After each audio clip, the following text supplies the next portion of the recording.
बिस्मिल्लाहिर्रहमानिर्रहीम। नाज़रीन अस्सलाम वालेकुम, मैं हूँ इमरान वसीम।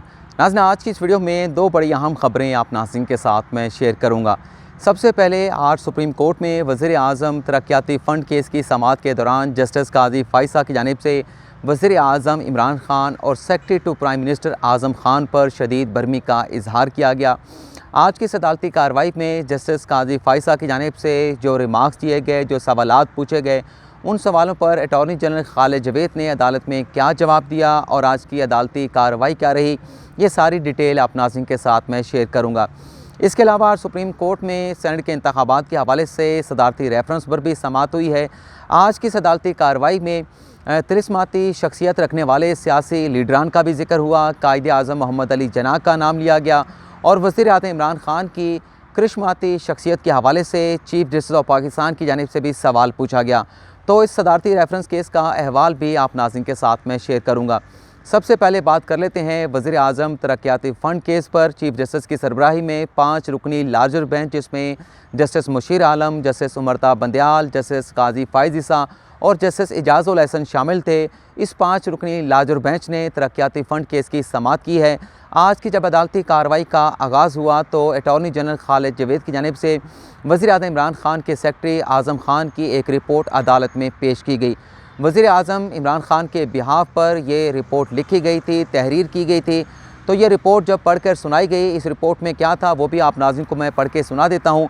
रिपोर्ट में ये बताया गया वज़ीर आज़म इमरान ख़ान के सेक्रेटरी आज़म ख़ान की जानिब से कि वज़ीर आज़म इमरान ख़ान ये कहते हैं कि अरकान असम्बली की तरक्याती स्कीमों पर अमल आइन से मशरूत होगा।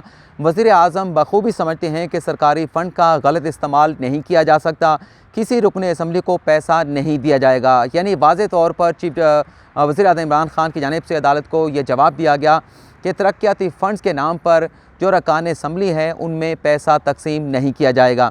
जब यह जवाब दिया गया, वज़ीर आज़म इमरान ख़ान का जवाब अदालत में पढ़ा गया, तो चीफ जस्टिस ऑफ पाकिस्तान ने यह सवाल पूछा कि इस मुकदमे में सिंध हुकूमत को भी नोटिस जारी किया गया था, लेकिन सिंध हुकूमत की जानिब से कोई तहरीरी जवाब अदालत में जमा नहीं कराया गया। Additional advocate general Sindh video link के ज़रिए कमरा अदालत में मौजूद थे। उनकी जानिब से अदालत को ये बताया गया कि सिंध हुकूमत ने भी तरक्याती फ़ंड्स की मद में किसी भी रुकन असम्बली को किसी किस्म का पैसा या फ़ंड नहीं दिए। लेकिन चीफ जस्टिस ऑफ पाकिस्तान का यह कहना था कि जब अदालत की जानिब से नोटिस जारी किया गया है तो अदालती नोटिस के बाद सिंध हुकूमत की जानिब से तहरीरी जवाब अदालत में आना चाहिए था। लेकिन यहाँ पर जस्टिस काजी फ़ाइज़ा की जानिब से ये सवाल पूछा गया अटॉर्नी जनरल खालिद जवेद से कि आप ये बताएं कि ये जो वज़ीर आज़म इमरान ख़ान के सेक्रेटरी की जानिब से जवाब अदालत में पेश किया गया है, ये जवाब किसने तैयार किया है। जिस पर अटॉर्नी जनरल ने अदालत को ये बताया कि ये वकील और क्लाइंट का मामला है, मैं ये नहीं बता सकता कि सेक्रेटरी टू प्राइम मिनिस्टर का जो जवाब है वो किसकी जानिब से तहरीर किया गया। इसके आगे चल के जस्टिस काजी फ़ाइज़ा ने यह सवाल उठाया कि जो सुप्रीम कोर्ट का हुक्म था जिसमें वज़ीर आज़म से आपको हदायत लेने का कहा गया था, उस हुक्मनामे में कुछ सवालात उठाए गए थे, लेकिन इस जवाब में जो सेक्रेटरी की जानिब से सुप्रीम कोर्ट में जमा कराया गया है उन सवालों के जो जवाब हैं वो नहीं दिए गए। जस्टिस काजी फ़ाइज़ा की जानिब से ये कहा गया, ये रिमार्क दिए गए कि लगता यह है कि जो अदालत का हुक्म था वो वज़ीर आज़म ने ठीक तरीके से नहीं पढ़ा। वज़ीर आज़म शायद फ़ंड्स के लिए दरवाज़ा खुला रखने की कोशिश कर रहे हैं। जस्टिस काजी फ़ाइज़ा की जानिब से ये भी कहा गया कि हर रोज़ वज़ारत इत्तलात व नशरियात की जानिब से बयानात दिए जाते हैं, प्रोपोगंडा किया जाता है। मुल्क में कितना मीडिया आज़ाद है ये अटॉर्नी जनरल साहब आपको अच्छी तरह से इल्म है। जिस पर अटॉर्नी जनरल ने जस्टिस काजी फ़ाइज़ा के साथ ये मुकालमा किया और उनसे ये कहा कि ऐसी बात ना करें, थोड़ा सा लचक का मुज़ाहरा करें। लेकिन जस्टिस काजी फ़ाइज़ा का ये कहना था कि 28 दिसंबर को तरक्याती फ़ंड के हवाले से ख़बर जो है वो एक मुस्तनद अंग्रेज़ी अखबार में शाया हुई थी और इस खबर की आज तक जो है वो वज़ीर आज़म या वज़ीर आज़म के ऑफ़िस की जानिब से किसी किस्म की तरदीद नहीं की गई। इस खबर पर मुल्क का जो वज़ीर आज़म है वो मुकम्मल तौर पे ख़ामोश है। लेकिन अटॉर्नी जनरल ने अदालत को ये जवाब दिया कि अगर वज़ीर आज़म हर खबर की तरदीद करने लगे तो वज़ीर आज़म जो है कोई और काम नहीं कर सकेगा। लेकिन जस्टिस काजी फ़ाइज़ा का ये कहना था कि वज़ीर आज़म अपनी बात पर आज भी कायम है। अगर ये ख़बर गलत है तो उनकी जानिब से तरदीद होनी चाहिए थी। वज़ीर आज़म जो है अपने सेक्रेटरी के पीछे क्यों छुप रहे हैं। यहाँ पर मैं थोड़ा सा ये बताना चाहूँगा कि अगर नोटिस जो है सुप्रीम कोर्ट की जानिब से वज़ीर आज़म के सेक्रेटरी को भेजा जाता है तो फिर जवाब भी वज़ीर आज़म के बिहाफ पर सेक्रेटरी की जानिब से ही आना था और सेक्रेटरी की जानिब से ये जवाब जो है वो सुप्रीम कोर्ट में जमा कराया गया। जस्टिस काजी फ़ाइज़ा का ये भी कहना था कि सारे मीडिया पर यह खबर चलती रही लेकिन वज़ीर आज़म खामोश रहे। लेकिन जब ये रिमार्क्स दिए जा रहे थे जस्टिस काजी फ़ाइज़ा की जानिब से तो चीफ जस्टिस ऑफ पाकिस्तान ने कहा कि मुनासिब ये होगा कि इस मामले पर अथॉरिटी जो है वो वजारत ख़जाना है, तो वजारत ख़जाना से इस मामले पर जवाब तलब कर लेते हैं कि आया कि अरकान असम्बली को तरक्याती फ़ंड्स की मद में कोई पैसा दिया गया है या पैसा मुख्तस किया गया है। तो इस पर जस्टिस काजी फ़ैसल ने तजवीज़ दी कि सेक्रेटरी ख़जाना के दस्तखत के साथ साथ इस रिपोर्ट पर सेक्रेटरी ख़जाना के दस्तखत के साथ साथ वज़ीर आज़म इमरान खान के भी दस्तखत होने चाहिए। तो इस पर एग्री किया गया चीफ जस्टिस ऑफ पाकिस्तान की जानिब से, और अब ये इस केस की समाअत को कल तक मुलतवी कर दिया गया है और वजारत ख़जाना से रिपोर्ट मांगी गई है तरक्याती फ़ंड के इजरा के हवाले से कि सेक्रेटरी ख़जाना रिपोर्ट पेश करें और इस रिपोर्ट पर सेक्रेटरी ख़जाना के साथ साथ वज़ीर आज़म इमरान खान के भी दस्तखत होने चाहिए। सिंध हुकूमत से भी तहरीरी जवाब मांग लिया गया है कि आया कि सिंध हुकूमत की जानिब से अरकान असम्बली को तरक्याती फ़ंड दिए गए हैं या नहीं दिए गए, इस हवाले से तहरीरी तौर पर अदालत को आगाह किया जाए। सदारती रेफरेंस केस की समाअत ये भी चीफ जस्टिस की सरबराही में 5 रुकनी लार्जर बेंच है, जिसमें जस्टिस काजी फ़ैसल तो शामिल नहीं है। आज जब अदालती कार्रवाई का आगाज़ हुआ तो चीफ जस्टिस ऑफ पाकिस्तान की जानिब से सवाल पूछा गया कि जो वोटर्स होते हैं, जो अवाम होते हैं, कि क्या वो किसी सियासी जमात को वोट देते हैं या सियासी जमात के जो प्रोग्राम होते हैं, जो मंशूर होते हैं, उसको देख के अवाम की जानिब से उस सियासी जमात को वोट दिया जाता है। तो इस पर फिर जिक्र किया गया अटॉर्नी जनरल खालिद जवेद की जानिब से कि ऐसे क्रिस्मेटिक जो हैं, क्रिस्मेटिक का लफ्ज़ इस्तेमाल किया गया, जिसे हम उर्दू में क्रिश्माती भी कहते हैं, तिलिस्माती भी कहते हैं, कि ऐसे क्रिश्माती सियासी शख्सियात भी होते हैं जिन्हें अवाम वोट करते हैं। कायद आज़म मोहम्मद अली जिन्नाह जो हैं एक तिलिस्माती शख्सियत थे, उन्हें इंडो पाक के जो मुसलमान थे वो वोट किया करते थे।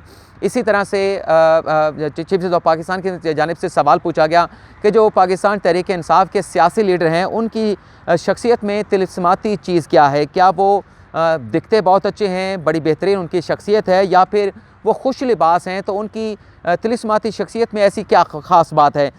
इसका जवाब अटॉर्नी जनरल ने तो नहीं दिया, लेकिन जस्टिस इजाज़ुल एहसन की जानिब से यहाँ पर यह रिमार्क दिया गया कि जो अवाम की जानिब से वोट दिया जाता है वो किसी इनफरादी शख्सियत को नहीं दिया जाता बल्कि पार्टी को वोट दिया जाता है।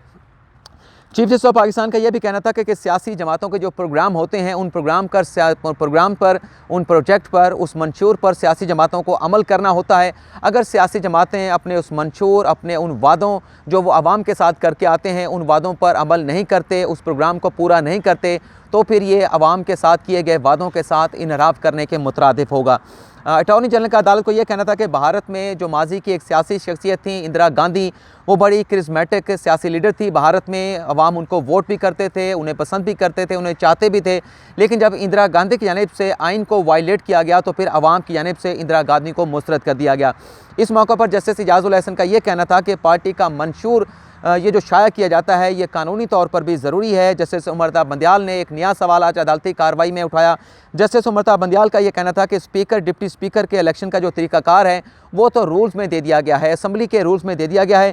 क्या स्पीकर का जो इंतखाब है वो आइन के बजाय रूल्स के तहत होता है? जिस पर अटॉर्नी जनरल ने अदालत को ये जवाब दिया कि ये दोनों इलेक्शन जो हैं वो इलेक्शन कमीशन की जानिब से नहीं कराए जाते, चाहे वो स्पीकर का इलेक्शन हो, चाहे वो डिप्टी स्पीकर का इलेक्शन हो, ये इलेक्शन जो है वो इलेक्शन कमीशन की जानिब से कंडक्ट नहीं कराया जाता।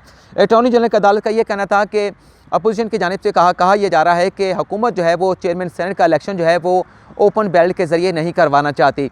अटॉर्नी जनरल ने अदालत को कहा कि अगर आप ये तशरीह कर देते हैं कि चेयरमैन सेनेट का इलेक्शन भी जो है वो आइन के तहत नहीं होता बल्कि कानून के तहत होता है, तो फिर हुकूमत चेयरमैन सेनेट का इलेक्शन भी ओपन बैलेट के ज़रिए कराने के लिए तैयार है। लेकिन मेरी राय ये है, अटॉर्नी जनरल का कहना था कि चेयरमैन सेनेट का जो इलेक्शन होता है वो उस पर आइन के आर्टिकल 226 का इतलाक़ होता है। चेयरमैन सेनेट का इलेक्शन जो है वो आइन के तहत कराया जाता है, तो लिहाजा ये इलेक्शन जो है वो सीक्रेट बैलेट के ज़रिए ही होगा।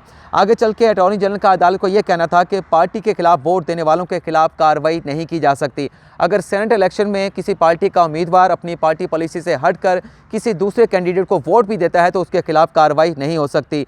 लेकिन अटॉर्नी जनरल का ये कहना था कि अगर कोई पैसा लेकर अपना वोट फ़रोख्त कर देता है तो उसके खिलाफ कार्रवाई तो नहीं होती, लेकिन अवाम की नज़र में वो गिर जाता है, और ये उस सियासी लीडर की, वो सियासी लीडर जो पैसे लेता है उसकी बहुत बड़ी नाकामी है। आगे चल के अटॉर्नी जनरल ने अदालत को ये भी बताया कि सियासी जमातें अक्सर बुरे लोगों को भी टिकट दे देती हैं, ये कोई तरीका नहीं है नोटों के बैग भरकर लोगों को ख़रीदा जाए, अरकान असम्बली को ख़रीदा जाए, उनके ज़मीरों को ख़रीदा जाए। तो ये जो जिक्र किया गया नोटों के बैग का, आज अटॉर्नी जनरल की जानिब से कमरा अदालत में कल जो वीडियो एक हमने एयरवाई न्यूज़ पर एक्सक्लूसिवली देखी थी उसमें देखा गया था कि किस तरह से अरकान असम्बली जो है वो पैसा लेकर अपने वोटों को फ़रोख्त कर रहे हैं। गो के उस वीडियो आने के बाद बहुत सारे अरकान की जानिब से उसे एक एडिट वीडियो कहा गया, और ये भी कहा गया कि ये पैसे हमने सूबाई हुकूमत से लिए थे, तरक्याती फ़ंड्स के मद में लिए थे, हमने अपने वोट फ़रोख्त नहीं किए। लेकिन आगे चल के चीफ जस्टिस ऑफ पाकिस्तान का ये कहना था कि अदालत में अमूमी बात नहीं चलेगी, अमूमी बात अपनी जगह पर, लेकिन अदालत ने जो फ़ैसला करना है वो आइन और कानून को देखते हुए करना है। जस्टिस इजाज़ुल हसन का कहना था कि क्या पार्टी के ख़िलाफ़ वोट देना इसे बददियानती गर्दाना जाएगा, लेकिन अटॉर्नी जनरल का ये कहना था कि बददियानती तो नहीं, लेकिन अगर किसी ने वोट देना है, पार्टी पॉलिसी से हट के वोट देना है, तो फिर उसे ये खुलेआम वोट देना चाहिए। इस तरह से नोटों के बैग लेकर, नोटों के अंबार जिस तरह से वीडियो में देखे गए, इस तरह से वोट फ़रोख्त करके नहीं, बल्कि खुलेआम जो है वो ऐलान करके, अलल ऐलान करके जो है वो ये वोट जो है वो दूसरे कैंडिडेट को देना चाहिए। तो नाज़रीन, सदारती रेफरेंस केस की समाअत को अब कल तक मुलतवी कर दिया गया है और आज 10 फरवरी हो चुकी है और 11 फरवरी को सेनेट के इंतखाबात का शेड्यूल जो है वो इलेक्शन कमीशन ऑफ पाकिस्तान की जानिब से जारी होने जा रहा है। देखते हैं कि आइंदा आने वाले रोज़ में सेनेट के इंतखाबात के हवाले से सुप्रीम कोर्ट में क्या पेशरफ्त होती है और इलेक्शन कमीशन सेनेट के इंतखाबात का क्या शेड्यूल जारी करता है। तो नाज़रीन, आज की इस वीडियो में इतना ही। फ़िलहाल आपसे इजाज़त चाहते हैं। पाकिस्तान जिंदाबाद।